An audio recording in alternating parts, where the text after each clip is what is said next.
Μάθημα 1. Προγραμματισμό συνάντησης. Καλό μου ακούγεται. Τι ώρα πρέπει να βγούμε για φαγητό? Τι θα λέγατε να βρεθούμε στις 7 το απόγευμα, σε κάνει αυτό? Ναι, αυτό είναι τέλειο. Μας δίνει αρκετό χρόνο για να χαλαρώσουμε πριν βγούμε έξω. Μεγάλος. Είμαι ενθουσιασμένος που θα δοκιμάσω αυτό το νέο εστιατόριο για το οποίο μιλήσαμε. Κι εγώ. Έχω ακούσει καταπληκτικά πράγματα για το μενού τους. Θα είναι διασκεδαστικό να ζήσετε κάτι νέο μαζί. Απολύτως. Μου αρέσει να ανακαλύπτω νέα μέρη για φαγητό. Και είναι πάντα καλύτερο όταν μοιράζεσαι την εμπειρία με κάποιον ειδικό. Δεν θα μπορούσα να συμφωνήσω περισσότερο. Ας φροντίσουμε να τραβήξουμε μερικές φωτογραφίες όσο είμαστε εκεί. Μάθημα 2. Ξεπερνώντας τη θλίψη. Το να είσαι λυπημένος δεν κάνει καλό σε κανέναν. Είναι σημαντικό να βρούμε τρόπους για να ανυψώσουμε τον εαυτό μας. Συμφωνώ απόλυτα. Δεν έχει νόημα να λυπάται κανείς τον εαυτό του. Παρατείνει μόνο την αρνητικότητα. Ακριβώς. Η εστίαση στα θετικά μπορεί πραγματικά να βοηθήσει να αλλάξουμε την νοοτροπία μας. Ναι. Το παν είναι να βρίσκουμε πράγματα που μας φέρνουν χαρά και πληρότητα. Και μερικές φορές, αυτό σημαίνει να απευθυνθείτε σε φίλους για υποστήριξη. Απολύτως. Το να μιλάμε για τα συναισθήματά μας μπορεί να ελαφρύνει το φορτίο που κουβαλάμε. Επιπλέον, η ενασχόληση με δραστηριότητες που αγαπάμε μπορεί να ανακατευθύνει την ενέργειά μας προς κάτι επικοδομητικό. Ναι. Ας προσπαθήσουμε να κάνουμε πράγματα που μας κάνουν ευτυχισμένους μαζί. Θα μου άρεσε πολύ. Είναι σημαντικό να δημιουργήσετε ένα υποστηρικτικό περιβάλλον ο ένας για τον άλλον. Μάθημα 3. Αντιμετώπιση της παρενόχλησης. Η σεξουαλική παρενόχληση είναι μια μορφή εκφοβισμού και κατάχρησης εξουσίας που προκαλεί πολύ άγχος σε πολλούς εργαζόμενους στο χώρο εργασίας.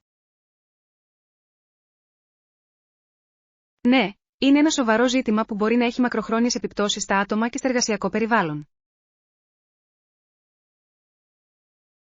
Απολύτως. Είναι σημαντικό για τις εταιρείες να θεσπίσουν σαφείς πολιτικές κατά της παρενόχλησης. Και η δημιουργία μιας κουλτούρας σεβασμού και υποστήριξης είναι απαραίτητη για την ευημερία όλων. Ακριβώς. Οι εργαζόμενοι πρέπει να αισθάνονται ασφαλείς και να έχουν τη δύναμη να μιλήσουν.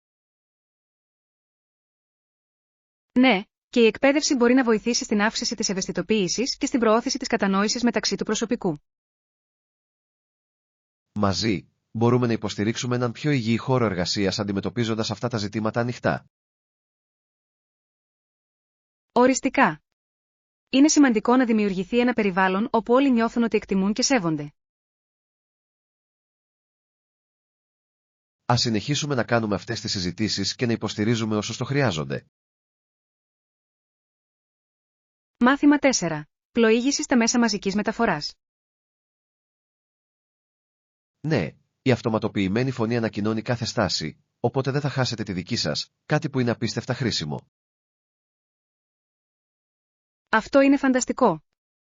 Κάνει το ταξίδι με τα μέσα μαζικής μεταφοράς πολύ πιο εύκολο, έτσι δεν είναι? Απολύτως. Είναι ένα εξαιρετικό χαρακτηριστικό, ειδικά για τουρίστες που μπορεί να μην είναι εξοικειωμένοι με την περιοχή. Συμφωνώ. Αφαιρεί πολύ το άγχος του να βρεις που να κατέβεις. Επιπλέον, σας επιτρέπει να χαλαρώσετε και να απολαύσετε τη βόλτα χωρίς να ανησυχείτε συνεχώς. Ακριβώς. Μου αρέσει να μπορώ να κοιτάζω έξω από το παράθυρο και να βλέπω τα αξιοθέατα. Και αν χάσετε τη στάση σας, μπορείτε απλώς να κατεβείτε στην επόμενη και να περιμένετε το επόμενο λεωφορείο. Αυτό είναι αλήθεια. Το παν είναι να κάνουμε την εμπειρία όσο το δυνατόν πιο ομαλή για όλους. Ας φροντίσουμε να χρησιμοποιούμε το σύστημα δημόσιων συγκοινωνιών όταν εξερευνούμε μαζί την πόλη. Μάθημα 5. Σχέδια φυσικών πάρκων. Αυτό ακούγεται υπέροχο. Πού να πάμε για την έξοδο μας? Τι θα λέγατε να επισκεφτείτε το τοπικό φυσικό πάρκο? Είναι ένα όμορφο μέρος για να απολαύσετε την ύπαιθρο. Λατρεύω αυτή την ιδέα. Ο καθαρός αέρας και η φύση μου φτιάχνουν πάντα τη διάθεση. Ακριβώς. Επιπλέον, υπάρχουν πολλά μονοπάτια για περπάτημα και εξερεύνηση. Και μπορεί ακόμη και να εντοπίσουμε κάποια τοπική άγρια ζωή στην πορεία. Ναι. Είναι πάντα συναρπαστικό να βλέπεις ζώα στο φυσικό τους περιβάλλον. Πρέπει να ετοιμάσουμε ένα πικνίκ για να το απολαύσουμε όσο είμαστε εκεί. Απολύτως. Ένα πικνίκ θα έκανε τη μέρα ακόμα πιο ξεχωριστή. Ας προγραμματίσουμε την επίσκεψή μας αυτό το Σαββατοκύριακο. Ανυπομονώ να το ζήσουμε μαζί. Μάθημα 6. Παροχές δωματίου. Καταλαβαίνω ότι υπάρχει ψυγείο στο δωμάτιο, αλλά ζητώ συγγνώμη για την ταλαιπωρία εάν δεν λειτουργεί σωστά. Σας ευχαριστώ που με ενημερώσατε. Ένα ψυγείο μπορεί να είναι πολύ βολικό, ειδικά για να διατηρείτε δροσερά σνακ και ποτά. Ναι, είναι απαραίτητο για να κάνουμε τη διαμονή μας πιο άνετη, έτσι δεν είναι? Απολύτως. Το να έχετε στο χέρι κρύα ποτά είναι μια πολύ ωραία πινελιά, ειδικά μετά από μια κουραστική μέρα. Εάν υπάρχει κάποιο πρόβλημα, μπορώ να σας βοηθήσω να το διορθώσω ή ίσως να παρέχω ένα ψυγείο. Αυτό θα ήταν υπέροχο. Εκτιμώ την προθυμία σας να βοηθήσετε. Είναι χαρά μου. Θέλω να διασφαλίσω ότι θα έχετε μια ευχάριστη διαμονή. Σας ευχαριστώ. Είναι ωραίο να γνωρίζουμε ότι το προσωπικό είναι προσεκτικό στις ανάγκες μας. Ας βεβαιωθούμε ότι όλα έχουν τακτοποιηθεί ώστε να μπορούμε να απολαύσουμε το χρόνο μας εδώ. Μάθημα 7. Ενσωμάτωση νέων συνηθιών. Αυτό είναι υπέροχο. Σκοπεύετε να εντάξετε άλλες συνήθειες στη ρουτίνα σας? Ναι, σκέφτομαι να προσθέσω περισσότερη άσκηση στο καθημερινό μου πρόγραμμα. Αυτό ακούγεται σαν μια υπέροχη ιδέα. Η τακτική άσκηση μπορεί πραγματικά να αυξήσει τα επίπεδα ενεργειάς σας. Συμφωνώ. Επιπλέον, βοηθά στη βελτίωση της διάθεσης και της συνολικής ευεξίας. Ακριβώς. Τι είδους ασκήσεις σκέφτεσαι? Σκέφτομαι ένα συνδυασμό γιόγκα και τζόκινγκ για να κρατήσω τα πράγματα ενδιαφέροντα. Αυτό ακούγεται σαν μια ισορροπημένη προσέγγιση. Η γιόγκα μπορεί να είναι τόσο χαλαρωτική ενώ το τζόκινγκ κάνει την καρδιά να ανυψώνεται. Ναι, και πιστεύω ότι η ποικιλία θα με κρατήσει παρακινημένο και αφοσιωμένο. Ας υποστηρίξουμε ο ένας τον άλλον στα ταξίδια γυμναστικής μας. Θα μπορούσε να είναι διασκεδαστικό να γυμναζόμαστε μαζί. Μάθημα 8. Πρωινές ρουτίνες. Πώς ξεκινάς τη μέρα σου? Ξυπνάω, τεντώνομαι και φτιάχνω καφέ για να ξεκινήσω τα πράγματα. Αυτό ακούγεται σαν ένας αναζωογονητικός τρόπος για να ξεκινήσετε. Συνήθως μου αρέσει να διαλογίζομαι για λίγα λεπτά πρώτα. Ο διαλογισμός είναι ένας πολύ καλός τρόπος για να συγκεντρωθείτε για την επόμενη μέρα. Ναι, με βοηθάει πραγματικά να καθαρίσω το μυαλό μου και να δώσω έναν θετικό τόνο. Μετά από αυτό, νομίζω ότι ο καφές είναι απαραίτητος για να αποκτήσετε ενέργεια. Απολύτως. Υπάρχει κάτι παρήγορο σε ένα ζεστό φλιτζάνι καφέ το πρωί. Έχετε ένα αγαπημένο μείγμα καφέ ή στυλ? Λατρεύω έναν καλό καπουτσίνο. Είναι η τέλεια ισορροπία εσπρέσο και γάλακτος. Ακούγεται νόστιμο. Ας φροντίσουμε να απολαύσουμε σύντομα έναν καφέ μαζί. Μάθημα 9. Δέσμευση κοινού. Όταν μιλάτε δημόσια, είναι σημαντικό να χρησιμοποιείτε χιούμορ, να κάνετε ερωτήσεις και να διατηρείτε οπτική επαφή με τους ακροατές. Απολύτως. Το χιούμορ μπορεί να ελαφρύνει τη διάθεση και να κάνει το κοινό να νιώσει περισσότερο αφοσιωμένο. Ναι, και η υποβολή ερωτήσεων ενθαρρύνει την αλληλεπίδραση, κάνοντας την εμπειρία πιο δυναμική. Συμφωνώ απόλυτα. Βοηθά το κοινό να αισθάνεται ότι συμμετέχει και συνδέεται με το θέμα. Η διατήρηση της οπτικής επαφής είναι επίσης βασικό. Δείχνει εμπιστοσύνη και χτίζει εμπιστοσύνη. Ακριβώς. Κάνει τον ομιλητή να φαίνεται πιο προσιτός και πιο συγγενής. Πώς συνήθως προετοιμάζεστε για μια παρουσίαση? Μου αρέσει να εξασκούμε μπροστά σε έναν καθρέφτη για να νιώθω άνετα με το τοκετό μου. Αυτή είναι μια εξαιρετική τεχνική. Ας εξασκηθούμε μαζί κάποια στιγμή. Μπορούμε να δώσουμε ανατροφοδότηση μεταξύ μας. Μάθημα 10. Πόλη των ονείρων. Ξέρετε, η Νέα Υόρκη αποκαλείται συχνά η πόλη των ονείρων, αλλά φαίνεται ότι τόσοι πολλοί άνθρωποι αγωνίζονται να τα βγάλουν πέρα εδώ. Οπωσδήποτε, είναι συναρπαστικό πως ένα μέρος γεμάτο με τόσες πολλές ευκαιρίες μπορεί επίσης να έχει τόση φτώχεια γύρω του.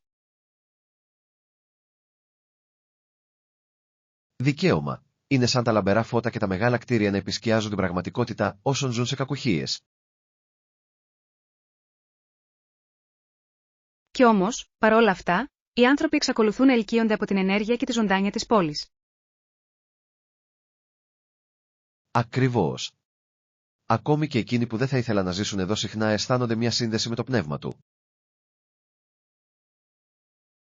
Είναι δύσκολο να εξηγηθεί, αλλά υπάρχει κάτι μαγνητικό στη φασαρία.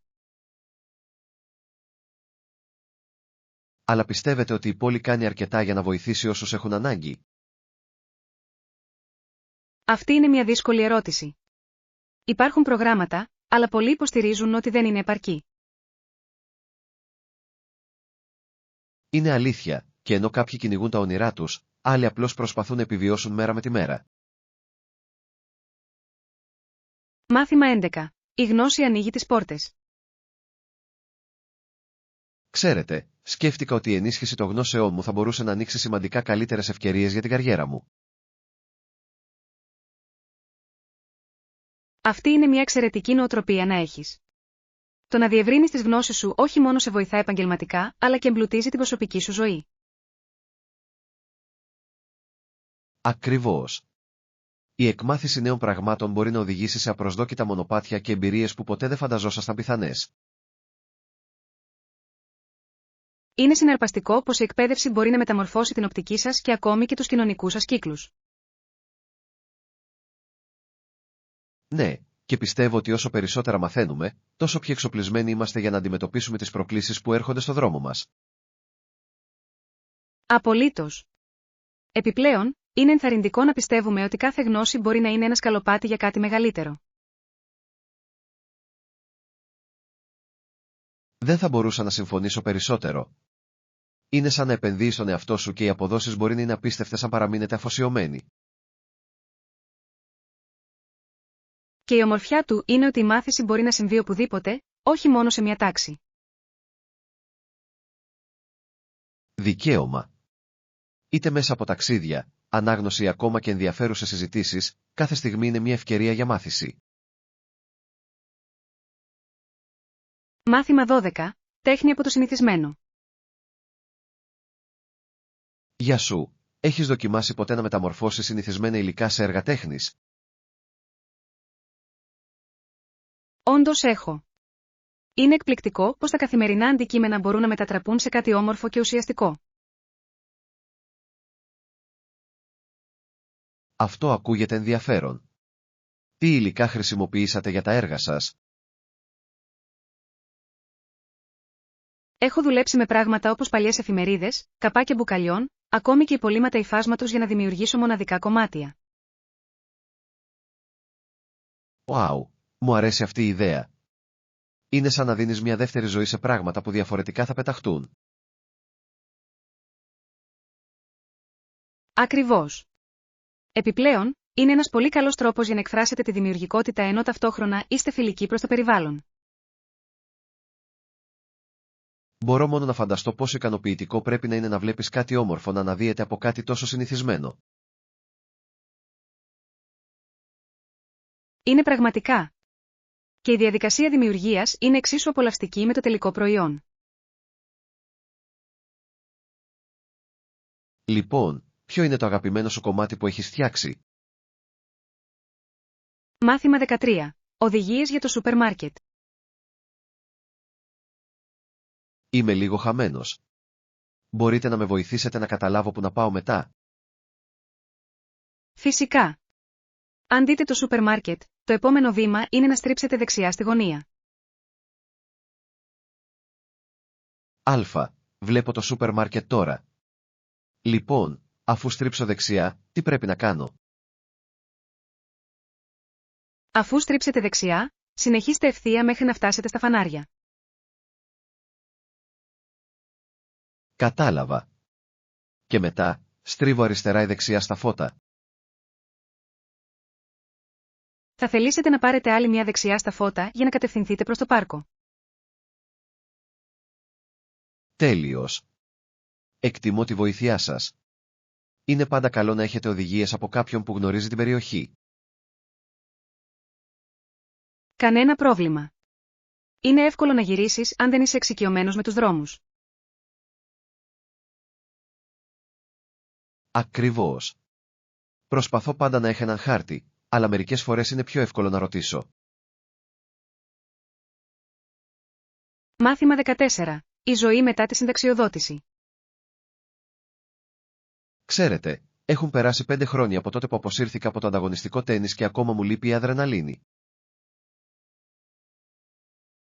Μπορώ να φανταστώ. Τι συνέβη όμως που οδήγησε στην επίγουσα διαδικασία? Λοιπόν, κατά τη διάρκεια ενός περιστασιακού παιχνιδιού, ένιωσα ξαφνικά έναν οξύ πόνο και έπρεπε να πάω βιαστικά στο νοσοκομείο. Αυτό ακούγεται τρομακτικό. Μπορούσαν να σε βοηθήσουν αμέσως. Ναι, ευτυχώς, έκαναν μια διαδικασία που μου έσωσε τη ζωή. Με έκανε να ξανασκεφτώ τα πάντα. Αυτό πρέπει να ήταν μια κλίση αφύπνισης για εσάς. Πώς ένιωσες μετά από όλα? Ένιωσα ευγνώμων αλλά και λίγο χαμένος, ανακαλύπτοντας τι να κάνω μετά χωρίς τένις. Είναι φυσικό να νιώθεις έτσι. Η μετάβαση μπορεί να είναι δύσκολη μετά το τέλος ενός τόσο μεγάλου μέρους της ζωής σας. Απολύτως. Τώρα, προσπαθώ να παραμείνω ενεργός με άλλους τρόπους, όπως να προπονώ νεότερους παίκτες. Μάθημα 15. Προϊόντα περιποίησης για κάθε περίσταση. Σκεφτόμουν τι προϊόντα περιποίησης να ετοιμάσω για το ταξίδι μου. Έχεις καμία καλή συμβουλή? Οριστικά. Είναι απαραίτητο να λάβετε υπόψη το κλίμα του προορισμού σας όταν επιλέγετε τι να φέρετε. Αυτό είναι λογικό. Πρέπει να επικεντρωθώ περισσότερο σε προϊόντα περιποίησης δέρματος ημαλιών. Και τα δύο είναι σημαντικά, αλλά δώστε προτεραιότητα με βάση τις ανάγκες σας. Αν είναι ζεστό, τα ελαφριά προϊόντα είναι τα καλύτερα. Αυτή είναι μια έξυπνη προσέγγιση. Συνήθως καταλήγω να πακετάρω και να μην χρησιμοποιώ ποτέ τα μισά από αυτά που φέρνω. Μπορώ να σχετιστώ. Είναι πάντα μια πράξη εξισορρόπησης μεταξύ της προετοιμασίας και της ελαφριάς συσκευασίας. Ίσως θα έπρεπε απλώς να κάνω μια λίστα για να διασφαλίσω ότι δεν θα ξεχάσω τίποτα σημαντικό. Μια λίστα είναι μια υπέροχη ιδέα. Σας βοηθά να παραμένετε οργανωμένοι και να παίρνετε μόνο αυτό που πραγματικά χρειάζεστε. Αληθείς. Επιπλέον, κάνει τη συσκευασία λιγότερο αγχωτική όταν έχετε ένα σχέδιο στο μυαλό σας. Μάθημα 16. Δονούμενη Νοτιοανατολική Ασία. Έχω ακούσει τόσα πολλά για την Νοτιοανατολική Ασία. Ακούγεται ζωντανό και γεμάτο ζωή. Είναι πραγματικά. Ο πολιτισμός, το φαγητό και οι άνθρωποι το κάνουν μια ξέχαστη εμπειρία. Τι γίνεται όμως με την Νότια Αμερική, πώς συγκρίνεται? Η Νότια Αμερική έχει τη δική της μοναδική γοητεία, με πλούσια ιστορία και εκπληκτικά τοπία για εξερεύνηση. Αυτό είναι ενδιαφέρον. Υπάρχουν συγκεκριμένα μέρη που θα προτείνατε σε οποιαδήποτε περιοχή? Στην Νοτιοανατολική Ασία, δεν μπορείτε να χάσετε τις παραλίες της Ταϊλάνδης. Στη Νότια Αμερική, το Μάτσου Πίτσου είναι κάτι που πρέπει να δείτε. Ακούγονται καταπληκτικά. Θα ήθελα πολύ να ζήσω την ομορφιά και των δύο περιοχών από πρώτο χέρι. Κάθε προορισμός έχει τη δική του ατμόσφαιρα. Εξαρτάται πραγματικά από το είδος της περιπέτειας που αναζητάτε. Νομίζω ότι θα απολάμβανα και τα δύο. Το μόνο που έχει να κάνει είναι να βυθιστεί στην τοπική κουλτούρα, σωστά? Μάθημα 17. Καινοτόμες τεχνικές στη χειρουργική. Πρόσφατα διάβασα για έναν χειρουργό που χειρούργησε προσωπικά 70 νεαρούς άνδρες. Είναι πολύ εντυπωσιακό. Είναι πραγματικά. Η χρήση της δικής του τεχνικής δείχνει μεγάλη αφοσίωση και εξειδίκευση στον τομέα του. Για τι είδους τεχνικές μιλάμε εδώ? Ανέπτυξε μια μέθοδο που ελαχιστοποιεί τον χρόνο αποθεραπείας και βελτιώνει σημαντικά τα αποτελέσματα. Αυτό είναι συναρπαστικό. Πρέπει να αισθάνεται ανταμοιβή να βλέπει τη θετική επίδραση της δουλειάς του σε τόσες πολλές ζωές. Απολύτως. Τέτοιες καινοτομίες μπορούν να αλλάξουν εντελώς το τοπίο των ιατρικών διαδικασιών. Αναρωτιέμαι πώς βρήκε μια τόσο αποτελεσματική μέθοδο. Πρέπει να χρειάστηκε πολλή έρευνα και δοκιμή. Στα σίγουρα. Η συνεχής μάθηση και η προσαρμογή είναι το κλειδί στο ιατρικό επάγγελμα. Είναι εμπνευσμένο να βλέπεις κάποιον να ξεπερνά τα όρια προς όφελος των άλλων. Μάθημα 18. Ακαδημαϊκό ταξίδι.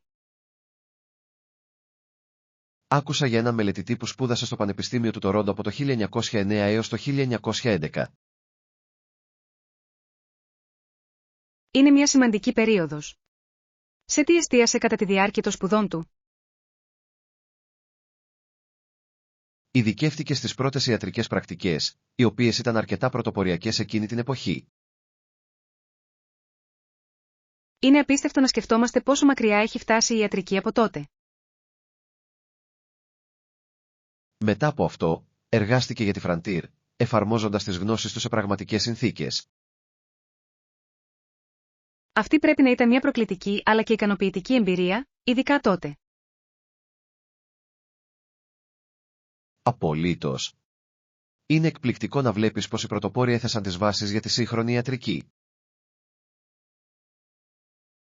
Οι συνεισφορές του συχνά παραβλέπονται, αλλά είναι τόσο κρίσιμες για την πρόοδο σήμερα. Είναι μια υπενθύμηση της σημασίας της ιστορίας στη διαμόρφωση του μέλλοντός μας. Μάθημα 19. Συστάσεις τοπικής κουζίνας. Σχεδιάζω το ταξίδι μου και θέλω να βεβαιωθώ ότι έχω κλείσει τη διαμονή μου εκ των προτέρων. Αυτό είναι έξυπνο. Πού σκέφτεσαι να μείνεις? Δεν είμαι σίγουρος ακόμα, αλλά θέλω να είμαι κοντά σε εξαιρετική τοπική κουζίνα. Κάποιες συστάσεις. Οριστικά. Αναζητήστε μέρη που προσφέρουν αυθεντικά πιάτα. Είναι ένας πολύ καλός τρόπος για να γνωρίσετε τον πολιτισμό. Μου αρέσει να δοκιμάζω νέα φαγητά, ειδικά τοπικές σπεσιαλιτέ. Τι πρέπει να δοκιμάσετε?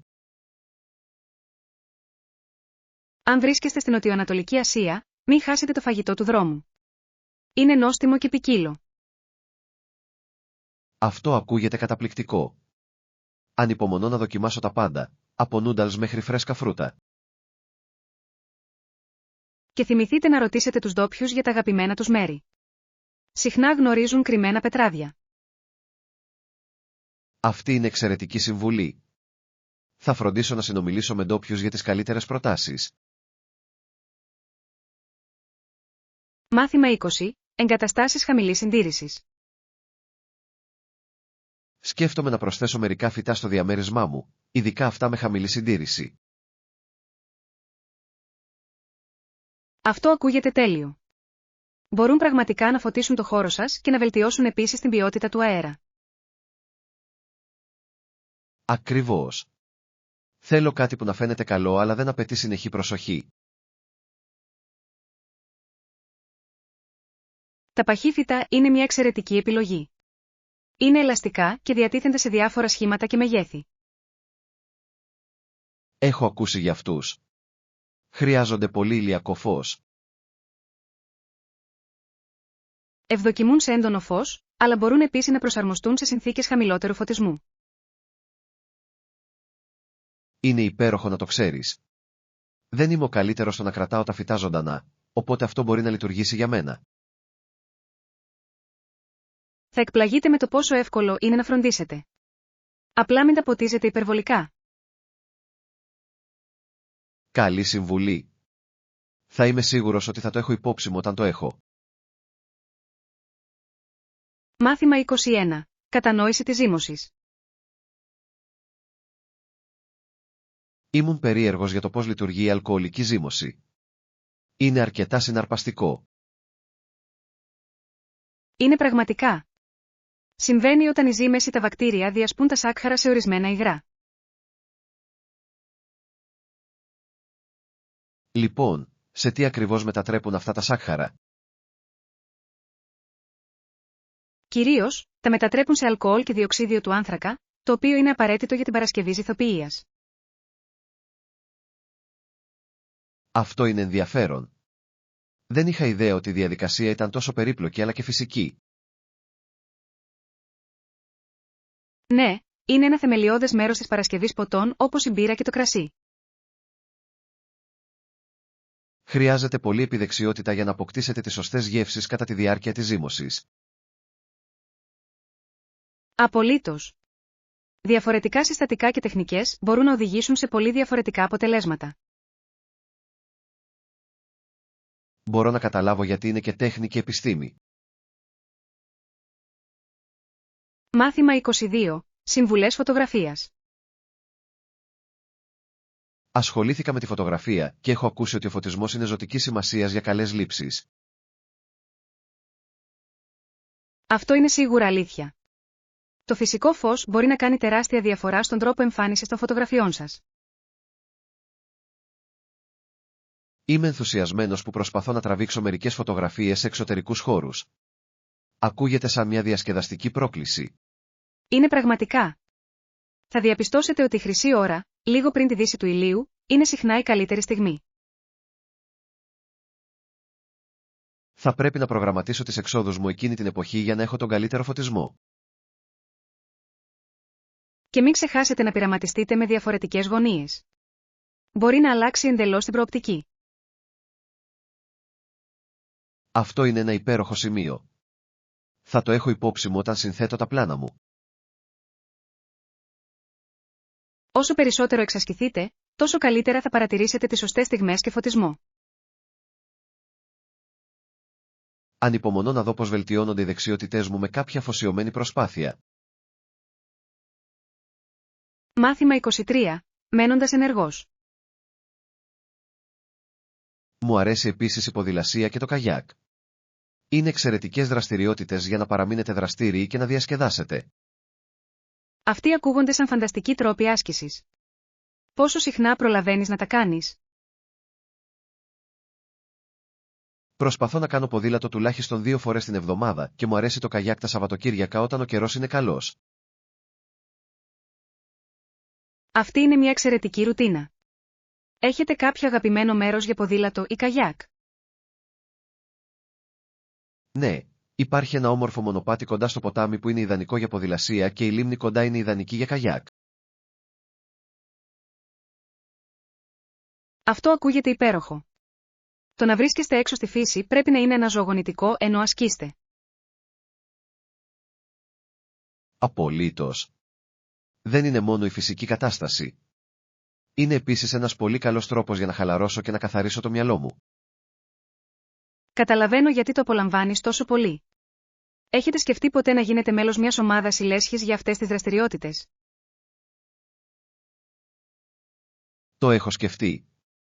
Θα ήταν ωραίο να γνωρίσεις νέους ανθρώπους που μοιράζονται τα ίδια ενδιαφέροντα.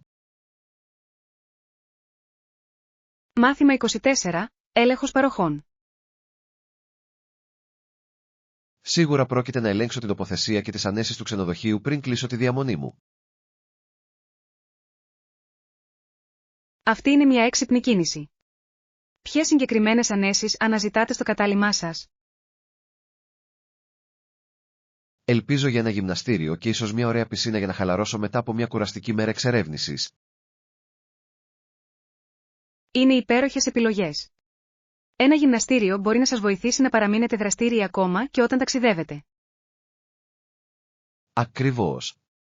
Επιπλέον, η ύπαρξη πισίνας είναι ιδανική για χαλάρωση, ειδικά σε ζεστό καιρό.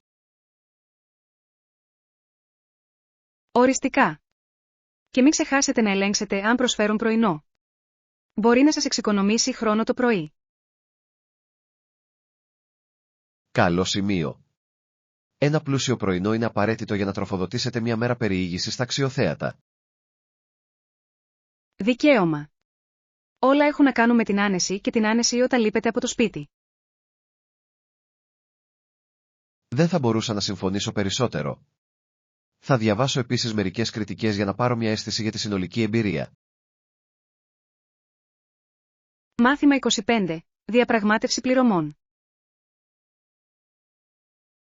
Κατανοούμε το αίτημά σας και θα ήθελα να συζητήσουμε τη διαπραγμάτευση της προκαταβολής. Αυτό ακούγεται λογικό. Ποιους όρους σκέφτεστε για αυτή τη διαπραγμάτευση? Νομίζω ότι θα μπορούσαμε να συμφωνήσουμε σε ένα χαμηλότερο ποσό εκ των προτέρων, εάν πληρούνται ορισμένες προϋποθέσεις αργότερα.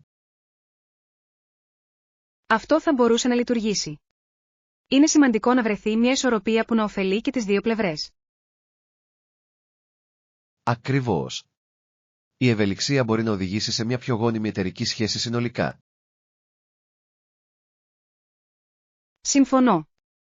Έχει να κάνει με τη διασφάλιση ότι και τα δύο μέρη αισθάνονται ικανοποιημένα με τη συμφωνία. Δικαίωμα. Ας περιγράψουμε ποιες θα ήταν αυτές οι συνθήκες, ώστε να μπορέσουμε να διευκρινίσουμε τις προσδοκίες. Αυτή είναι μια υπέροχη ιδέα. Η σαφής επικοινωνία θα βοηθήσει στην αποφυγή παρεξηγήσεων στη συνέχεια. Απολύτως. Ανυπομονώ να βρω μια αμοιβαία επωφελή συμφωνία. Μάθημα 26. Ανατροφοδότηση. Μεγάλος. Είμαι ανοιχτός σε οποιαδήποτε σχόλια έχετε σχετικά με το έργο. Πρώτον, προτείνω τη χρήση επικεφαλίδων για την καλύτερη οργάνωση του περιεχομένου. Διευκολύνει την ανάγνωση. Αυτή είναι μια φανταστική ιδέα. Οι σαφείς επικεφαλίδες μπορούν να καθοδηγήσουν τον αναγνώστη στα κύρια σημεία. Ακριβώς. Βοηθά επίσης στη διάσπαση των πληροφοριών σε εύπεπτες ενότητες. Θα φροντίσω να ενσωματώσω αυτή την πρόταση. Τι άλλο πιστεύετε ότι πρέπει να βελτιώσω? Ίσως σκεφτείτε να προσθέσετε κάποια οπτικά. Μπορούν να ενισχύσουν την κατανόηση και τη δέσμευση. Καλό σημείο. Τα οπτικά στοιχεία μπορούν πραγματικά να βοηθήσουν στην πιο αποτελεσματική μετάδοση σύνθετων ιδεών. Δικαίωμα. Απλώς βεβαιωθείτε ότι σχετίζονται στενά με το περιεχόμενο για μέγιστο αντίκτυπο. Εκτιμώ τις γνώσεις σας. Σίγουρα θα βελτιώσουν τη συνολική ποιότητα του έργου. Μάθημα 27. Προετοιμασία για υπαίθριες δραστηριότητες. Πρέπει να θυμάμαι να συσκευάζω έντομο αποθητικό. Δεν θέλω απολύτως κανένα κουνούπι να με ενοχλεί. Αυτό είναι ένα κρίσιμο στοιχείο, ειδικά αν σκοπεύετε να περάσετε χρόνο σε εξωτερικούς χώρους. Ακριβώς. Τίποτα δεν καταστρέφει μια καλή πεζοπορία όπως το να σας σμίξουν ζωήφια. Δικαίωμα. Μπορεί επίσης να θέλετε να φέρετε ελαφριά ρούχα που καλύπτουν το δέρμα σας για επιπλέον προστασία. Αυτή είναι μια καλή συμβουλή. Θα φροντίσω να φοράω μακριά μανίκια και παντελόνια, ειδικά το σούρουπο. Επιπλέον, σκεφτείτε να φοράτε ανοιχτόχρωμα ρούχα. Τείνουν να προσελκύουν λιγότερα έντομα. Δεν το ήξερα αυτό. Σίγουρα θα το έχω υπόψη μου κατά τη συσκευασία. Το μόνο που έχει να κάνει είναι να είσαι προετοιμασμένος ώστε να μπορείς να απολαμβάνεις πλήρως τον χρόνο σου έξω χωρίς περισπασμούς. Απολύτως. Θέλω να εστιάσω στην ομορφιά της φύσης, όχι στο να βρω τα ζωήφια. Μάθημα 28. Ταξιδεύοντας στο αεροδρόμιο. Δεν θα χρειαστεί πολύς χρόνος για να φτάσετε στο αεροδρόμιο. Έλεγξα τις ενημερώσεις κυκλοφορίας. Αυτό είναι υπέροχο. Έχετε κάνει μια λίστα ελέγχου με όλα όσα πρέπει να φέρετε. Ναι, έχω όλα τα απαραίτητα έγγραφα και τα απαραίτητα για το ταξίδι μου. Τέλειος. Είναι πάντα καλό να ελέγχετε ξανά το διαβατήριό σας και τυχόν εισιτήρια. Συμφωνώ απόλυτα. Συνήθως κρατάω τα πάντα οργανωμένα σε ένα ταξιδιωτικό πορτοφόλι για εύκολη πρόσβαση. Αυτή είναι μια έξυπνη κίνηση. Εξοικονομεί χρόνο και μειώνει το άγχος όταν βρίσκεστε εν κινήσει. Ακριβώς. Επίσης, έβαλε υπενθυμίσεις για έξοδο νωρίς μόνο σε περίπτωση απροσδόκητων καθυστερήσεων. Αυτή είναι μια σοφή στρατηγική. Είναι καλύτερα να φτάσετε νωρίς παρά να κινδυνεύετε να χάσετε την πτήση σας. Απολύτως. Προτιμώ να περάσω επιπλέον χρόνο στο αεροδρόμιο παρά να βιάζομαι. Μάθημα 29. Περιπέτειες πεζοπορίας. Γεια σου, άκουσα ότι σου αρέσει η πεζοπορία. Πώς μπήκε σε αυτό? Ναι, πάντα μου άρεσε να βρίσκομαι σε εξωτερικούς χώρους και να εξερευνώ τη φύση. Μου φέρνει τόση χαρά. Αυτό ακούγεται καταπληκτικό. Ποια ήταν η πρώτη σας σημαντική εμπειρία πεζοπορίας? Η πρώτη μου μεγάλη πεζοπορία ήταν στα βουνά με μια παρέα φίλων και κόβει την ανάσα. Μπορώ μόνο να φανταστώ τις απόψεις. Συναντήσατε προκλήσεις στην πορεία? Οριστικά. Αντιμετωπίσαμε μερικά δύσκολα μονοπάτια, αλλά η αίσθηση της ολοκλήρωσης το έκανε να αξίζει τον κόπο. Αυτό είναι εμπνευσμένο. Είναι υπέροχο να ακούς πως οι προκλήσεις μπορούν να οδηγήσουν σε εμπειρίες που ανταμείβουν. Απολύτως. Κάθε πεζοπορία σας διδάσκει κάτι νέο, είτε πρόκειται για τη φύση είτε για τον εαυτό σας. Θα ήθελα να έρθω μαζί σας σε μια πεζοπορία κάποια στιγμή. Ακούγεται σαν μια υπέροχη περιπέτεια. Μάθημα 30. Εξερεύνηση εναλλακτικών. Για μένα, είναι εύκολο να ανοίγω άσκοπα τα email και να κάνω τις κινήσεις. Ακριβώς. Είναι πολύ καλύτερο να προσπαθήσετε να βρείτε εναλλακτικές προσεγγίσεις που διατηρούν τα πράγματα φρέσκα. Συμφωνώ. Η αλλαγή της ρουτίνας μπορεί να οδηγήσει σε πιο παραγωγικά αποτελέσματα και μεγαλύτερο κίνητρο. Δικαίωμα. Έχετε σκεφτεί να θέσετε συγκεκριμένους στόχους για τη διαχείριση του email σας? Αυτή είναι μια καλή ιδέα. Θα μπορούσα να δώσω προτεραιότητα σε σημαντικά μηνύματα και να απαντήσω πρώτα σε αυτά. Ναι, και ίσως ακόμη και να διαθέσετε συγκεκριμένες ώρες κατά τη διάρκεια της ημέρας για να ελέγξετε τα email σας. Με αυτόν τον τρόπο, Μπορώ να αποφύγω να ελέγχω συνεχώς τα εισερχόμενά μου και να παραμένω συγκεντρωμένο σε άλλες εργασίες. Ακριβώς. Έχει να κάνει με τη δημιουργία μιας ισορροπίας που λειτουργεί για εσάς και σας κρατά οργανωμένους. Σίγουρα θα το δοκιμάσω. Ακούγεται σαν ένας πολύ καλός τρόπος για να βελτιώσετε την παραγωγικότητα.